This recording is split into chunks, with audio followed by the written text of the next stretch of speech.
Hello there, very warm welcome back to the channel. My name is Vic. I'm a painter in Gloucestershire in the UK, or an artist if you want to be posh.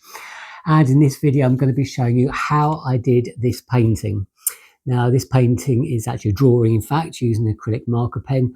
I did a previous video showing how I did this real time. The video you're going to see in a second is the same painting, but it's actually speeded up many times, so you see the whole thing in a lot quicker time. So if you're interested in seeing how I got to this stage on the canvas, what I produced here, please sit back, relax, and you can have a look how I actually produced this piece of work. So thanks a lot for your time and enjoy. So as you can see here, I've already done the basic outline here. So now I'm just filling in some of the larger areas with solid colours. I'm not going right to the edges because basically the paint takes a little while to dry. So if you actually go colour on colour, it might bleed at this stage. That's why I'm kind of keeping that kind of separate. Later on, once it's dry, you'll see me overlayer colour on colour, and that's when it gets a bit more interesting. And the board I'm actually using to turn this, it's a cake stand actually that I got from IKEA some years ago, and as you can see, it's very well used. But it lends itself really well to something like this. And I also like turning paintings as well when I'm actually drawing stuff. I do it with a painting or a drawing. It just makes life a lot easier really than actually turning the canvas or piece around constantly by hand. You can stay in one place and just move it around. And also when you're using your arm as well, you can keep your arm in the same position, so you keep a nice kind of standard pose. Really makes life a lot easier when you're doing that. So the colors on these I'm using, so these are acrylic pens, so quite a thick nib on these, which is quite good for covering quite a big area. Notice here I'm using green. Now green's a colour I don't use that often. I don't know why, but green never really goes down very well with people. That's a very natural colour. People don't often like green in abstract work. Obviously in more natural colours, natural paintings, I'll use it. Now here you can see I'm starting to layer on the paint, so I can go green over the yellow, green over the red, and it gets a little bit more interesting. And the acrylics in this particular format on the pens are absolutely super for doing that. Just gave that quick blot there. What you do find with these pens is that you do have to give them a bit of a shake every now and again, otherwise the paint doesn't flow that good, because the nib is a fibre tip, so relying on that gravity basically to feed the paint right the way down to the nib. So it's always handy to have something just to blot the paint onto. Equally, you can also blosh it on there if you've contaminated the nib at all with another colour that wasn't quite dry, as you'll see later on. I'll use that just to get rid of the excess of another colour on the nib, so it starts off nice and fresh. So as you can see, the colours are starting to build up now, so we're layering colour on colour. And I mean, I'm not using an awful lot of colours here. I've only got like 4 colours, and you'll see I'm going to use a black later on. But if you use kind of little dots, things like that, just to build up a bit more of an interesting pattern. Keep turning the board round. So now actually this one there, you can see on that, I've contaminated that on the yellow. So the yellow's got a little bit of blue on it. So in a minute, I think I'm going to use a bit of paper just to get rid of that off of the yellow. But you have to be a bit careful with these. Obviously, I'm doing this pretty quick, but you can take a lot more time doing this. Here I'm using the Sharpie, which I'm going to start to use a bit of outline.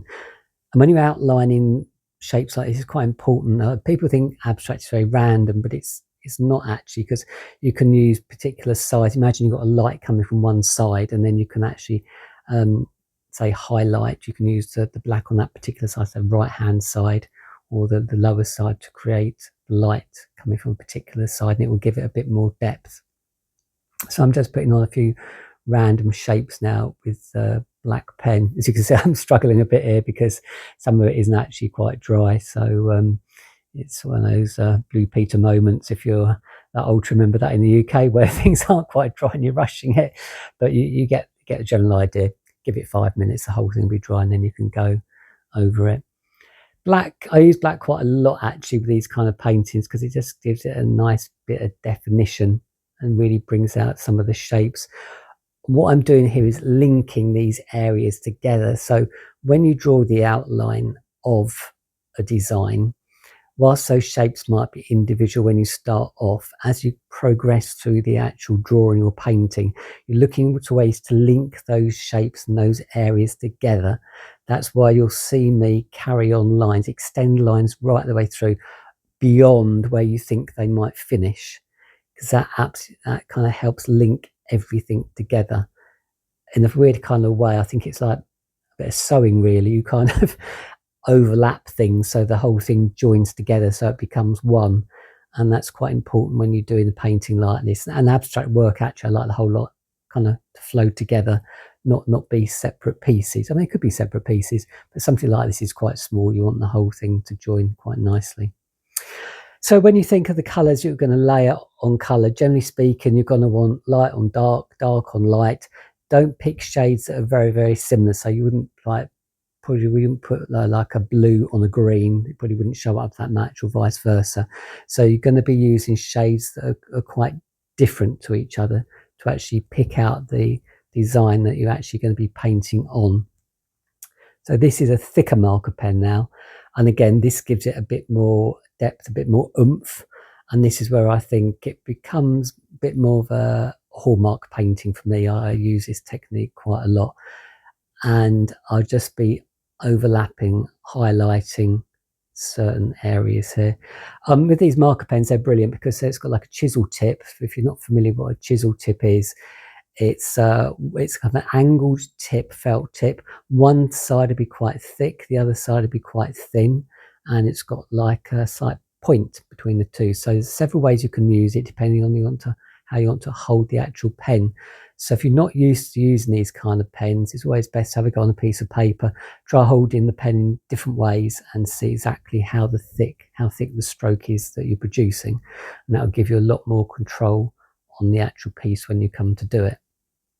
So I said I got these pens just as a set actually from, where did I get them from now? Not the range. Hobbycraft, actually. Hobbycraft in the UK, which is a big chain.